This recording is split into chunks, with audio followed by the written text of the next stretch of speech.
Ladies and gentlemen, the Toronto Raptors go into Indiana and absolutely dominate the Indiana Pacers. So, the first thing that I'm going to do, the first thing that your boy Mike Roach is about to do right now is damn right. I got to drop a bomb for the Toronto Raptors because this game actually made me nervous before it started. It really did. Because when a team is abysmal, you don't want to be that squad, right? I know you thought about it too. Don't make it seem like it was just me. You thought the same exact thing. You did. Admit it. You did not want to be the team that loses to the Indiana Pacers. Hell no. Hell no. You don't want to be the team that loses to the damn team that's in last place. That's why it worried me so much. And sometimes these things happen. Obviously, the Indiana Pacers now drop to 1-12. Just an abysmal 1-12. You don't want to be the team that loses to these guys. No offense. They got some good players, but everybody's injured over there right now. And so that's why you have to take advantage. You got to get these wins early. You got to get these wins early because it does something for you. It gives you confidence. It gives you confidence to go in there and get these wins early. And you had to get this one. You while they're down, you beat them down even more. Damn it, you beat them down even more. That's just the way that it has to be done. And the Raptors go in there and actually put a can of whoop ass on the Indiana Pacers. So they went in there, they got the job done, they did what they had to do. I'm going to get into some of my notes here, and I'm going to go over a few stats with you because, there are some good things that I see, one or two things that may be alarming, but not much. So let's go over a few things here. So in the beginning of this game, anybody who watched this from the beginning, I was appalled at the beginning of the game because of the defense that was being displayed by the Toronto Raptors. Everything was just way too damn easy for the Indiana Pacers. Okay, just way too easy for the Indiana Pacers at the beginning of the game. Like Nembhard carving them up, Siakam carving them up, which I can completely understand, by the way, because with everybody being out of the lineup, those are their two guys. Those are their main two guys, right? Those are their main options. So yes, the ball is going to be in their hands, but damn, the defense could have looked a little bit better at times throughout this game. And I'll come back to that in a second. The sloppy passing, too much dribbling, just unforced turnovers for the Raptors to start this game. They started out 0 of 5 from 3-point range. It just didn't look good. And I'll be completely honest with you. At no point did I think the Raptors were ever in trouble of losing this game. Even when they were down by 10 points in that first Q, I don't think anybody watched this game and actually thought at any point, even when they went down early double digits, that the Raptors were going to lose this thing. I know I didn't. I'm assuming most of you did not as well. But then, just like I predicted, I'm sure most of you predicted probably the same thing. For this game to turn around, right? The Raptors were going to have to bring in their bench. And the bench came in that first quarter and kind of bailed the Raptors out, right? Because what it looked like was that the Raptors were kind of disrespecting the Indiana Pacers to start this game. They're 1-11. They're weak with manpower right now. And the Raptors kind of just came out, disrespected them by overestimating themselves and underestimating the Indiana Pacers. That's probably a better way to put it. Underestimating, I should say, the Indiana Pacers. And that's what it looked like. But when those bench guys come in, they ain't doing that. They ain't doing that.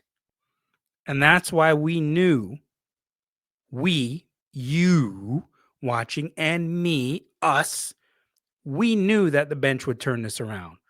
Sandro, Jamal Shed. I might as well drop the bombs for all of these guys right now while I'm mentioning them. Let's drop a bomb for Sandro, please. Okay. Who else? Jamal Shed.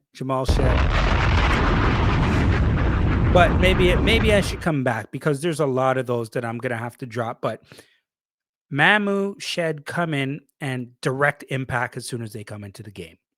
Like Mamu had 7 points within the first 5 minutes of the game. Jamal Shed is doing a great job being a point guard first type player when he's out there. Different types of point guards are out there, but he's a real floor general, old school PG. That's what I love about him. 4 assists when he's out there. Team high with Scotty Barnes plus 17. And he played how many minutes in this one? 17 minutes in this game. He played a damn good game, man. And when Jamal Shed is out there, I told you, we discussed this in the last podcast. He plays winning basketball. He plays winning basketball. Okay. And that's what I love about him. Now, the Raptors, I did mention to you, trailed by 10. But at the end of the quarter, they were up 32-29. Okay. And I mentioned to you, the bench came in there and kind of bailed them out a little bit. Collin Murray-Boyles, I thought, did a really good job in this game as well, from a defensive standpoint, especially. And offensively, he's not bad around the basket, but he did play well in this one. 4 of 6 from the field, 2 of 2 from the free throw line, gave you an assist, only 1 turnover, which is good because I find that he makes some strange passes here and there, but he gave you a steal as well. And he also gave you 17 minutes in this game. Going over to the second quarter, and I mentioned some of these damn turnovers just drive you insane. Insane. Sloppy passes, bad ball handling. Some of them drive you insane. But here's one thing that I actually did really like. And I'm going to drop a bomb for him too. Can you guess who it is? Trick question. It was Darko Rajaković. And I'm going to tell you why. I saw something that he did that I really liked. So Scotty Barnes and RJ Barrett, when they started this game, they started off kind of slow. They were making mistakes, kind of turning the ball over a bit, and they just didn't look. I wouldn't use the word prepared, but they just didn't look ready. Kind of I wouldn't even say that. Let me rephrase. They came out shaky, just making mistakes, boneheaded plays. And so Darko gave them a quick hook and brought them back to the bench. But this is what I liked about what he did. He didn't bury them on the bench, even though the bench players came in and were doing a good job, right? Gradey Dick was another guy who played well tonight. Jamal Shed, as I mentioned, Murray-Boyles, Sandro. And he brought RJ back in along with Scotty Barnes and kind of implemented them back in with some of the bench guys. And when they came in, they just slowly played better and better and better. And they got better as the game went along. I really like that. I really like that because you have to remember, and I'll get to you with some of their numbers. That's important. That's key. You don't want to just bury them on the bench if they're making a few mistakes. They understand the mistakes. It's not like these guys are rookies. They know what they were doing wrong. And so when he gets them back out there and they start playing better, it's good for their confidence. It's good for them to have a good feel and flow within the within the game, because these are your main guys. And you clearly saw, if you watch this game, that you needed them down the stretch. RJ Barrett in this game had 22 points. He was 9 of 17 from the field, 3 of 7 from three-point range. Not good at the free throw line, 1 for 4, but he had 6 rebounds, 4 assists, only 1 turnover. He had 28 minutes in this one. He was a +3. Scotty Barnes, 14 points in this one, 3 of 7 from the field, 0 of 2 from three-point range, but 8 of 9 from the free throw line. He gave you 11 rebounds, 6 assists, only 2 turnovers, but gave you a steal and a block as well. And so, damn it, I'm going to drop a for the both of them. Brandon Ingram as well. Brandon Ingram is 19 points, shot 50% from the field, 0 of 2 from three-point range, but 7 of 9 from the free throw line. Gave you 5 rebounds, gave you 2 assists and 3 steals. Okay? Now, at halftime in this game. The Raptors were up by 9, 62-53. Sandro was good on both ends. He had a really nice key block that stood out to me in this game. He just knows how to play. I've said this so many times. Damn it, that man just knows how to play. He was a damn good pickup from Bobby Webster. And Collin Murray-Boyles, I'm going to circle his name because he is key at times with the way that he can defend and defend multiple positions. That's what I have underlined here. Defends multiple positions well. And people are starting to learn that he's a big, strong body, even though he is a rookie. And it's tough to go around him. You can, but it's tough to do. He's going to bump you. He's going to be physical with you. That's what we need defenders to be like. You got to feel him. They got to touch you up a bit. You got to feel his presence. And that's exactly what Collin Murray-Boyles provides to you. Now, IQ and Jakob Poeltl, they have a nice chemistry in regards to that pick and roll. He finds him quite often. Love to see it. Scotty is very strong in the open court. I wrote that here, and I'm glad I did because, boy, let me tell you something, man. I told you. So Scotty Barnes has those 11 rebounds, right? Am I going to finish this in 12 minutes? Let me tell you this. I am no pervert. Not going to do it, folks. Not going to be done in 12 minutes. Let me just keep going because maybe I could be done in 12 minutes one day, but just too much information here and I'm having too much damn fun. Okay. Scotty, those 11 rebounds, when Scotty gets you those rebounds and he just starts going up the court, coast to coast, he makes a lot of good early passes to push the ball. I always trust Scotty in the open court.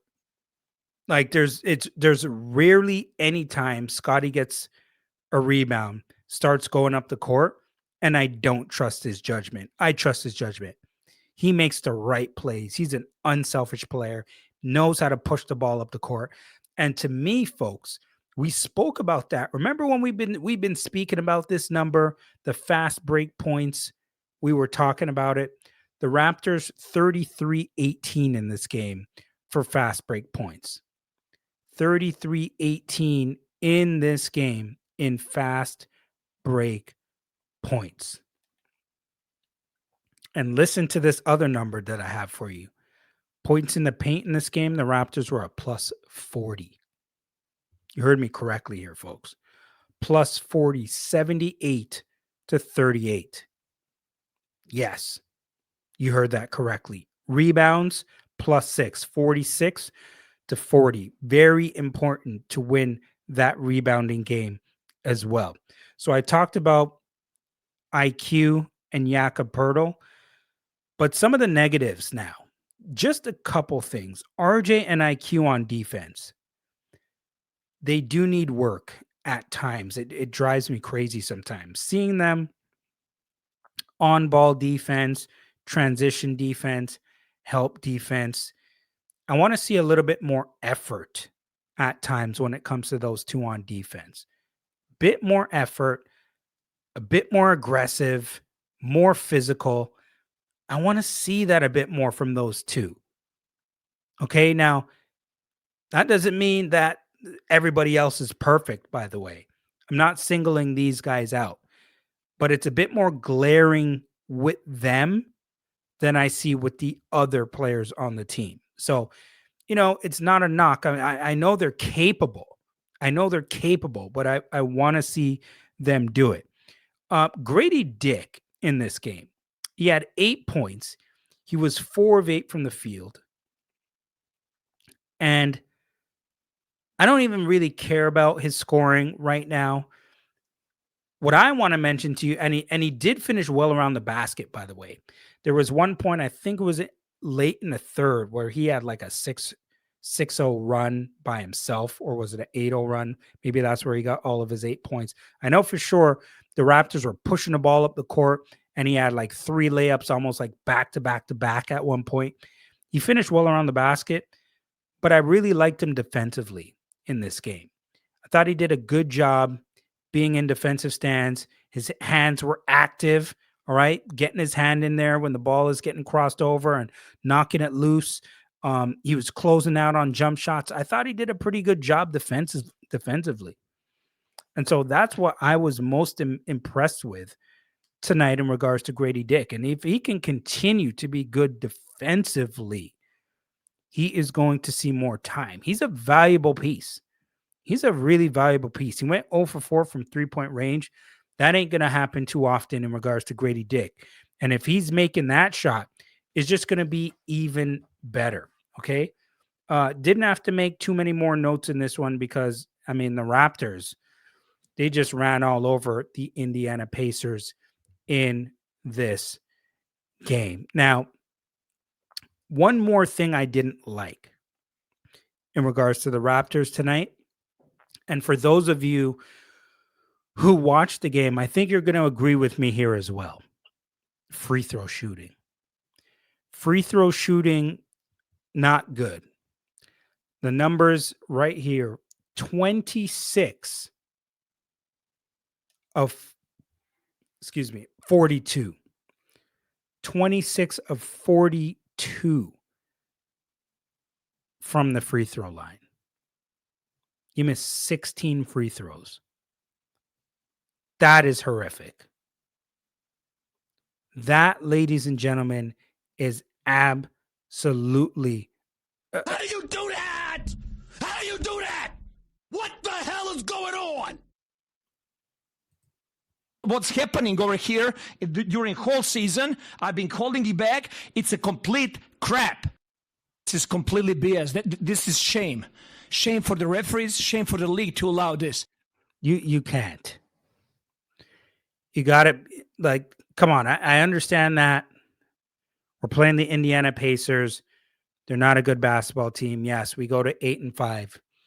But if you're playing a good team, and even if it's not a good team and the game is closer, small gap, missing 16 out of 42 free throws is bad. It is. I mean, that is nasty, nasty work. I would like for you to answer the question. Okay, it's very simple to answer. That's why I asked it. It's very simple to. You're a nasty person, I'll tell you. It's nasty work, ladies and gentlemen. I mean, 16 free throws out of 14. Not good. Not good. The Raptors do have to do the best that they can to clean that up. But overall, I'm happy that the Raptors go into Indiana, do what they have to do, and get the W. Folks, please remember, and you have been doing a fantastic job, by the way, getting in the comments, subscribing. Thank you very much. Thank you. I appreciate it. Thank you for the love. I see I have Eclipse now over 1,900 subscribers. I'm happy I have one subscriber. Okay? Thanks, Mom. I would be happy with 2 subscribers. Thanks to my wife, by the way, as well. She's my first subscriber. My daughter actually said she subscribed to me as well. My youngest daughter, she said I'm a bit boring. She doesn't rock with me like that on YouTube, but maybe she'll subscribe to me one day as well. The point is that you guys are showing me a lot of love out here. And I got to say that I love all of you back, because to get to the point where people actually want to listen to me speak on YouTube about basketball or other topics, whether it be culture, politics, whatever it is, I got to say that actually means a lot to me. Thank you for subscribing. I do not take you for granted. And get into the comments. Let me know topics that you actually want to hear about as well. I'm listening. I'm an open book. I'm willing to go there. You let me know what you want to discuss. And tell me right now, if you made it this far into the video, what are you liking or disliking about what you're seeing from the Toronto Raptors right now? Currently sitting at 8-5. Let me know your thoughts so I can read them out on the next podcast. Your likes and dislikes about what you are seeing from the Toronto Raptors. Folks, it has been, 20 minutes now? I'm way over. I'm way into overtime. Call me the fifth quarter. This is supposed to be in 12 minutes, but I can all tell that you're laughing at me at this point because I never get it done in 12 minutes. But I'm having a lot of fun. I don't want to cut myself off, and I want to give you guys exactly what you're looking for at MikeRoach7 on IG, at MikeRoach23 on X. Make sure you follow, like, subscribe, and share the podcast with all your basketball enthusiasts. Okay, I can't even pronounce my words now. It's been too damn long. Folks, I will be back again soon. Until the next one, it's your boy Mike Roach. Peace. And I'm out.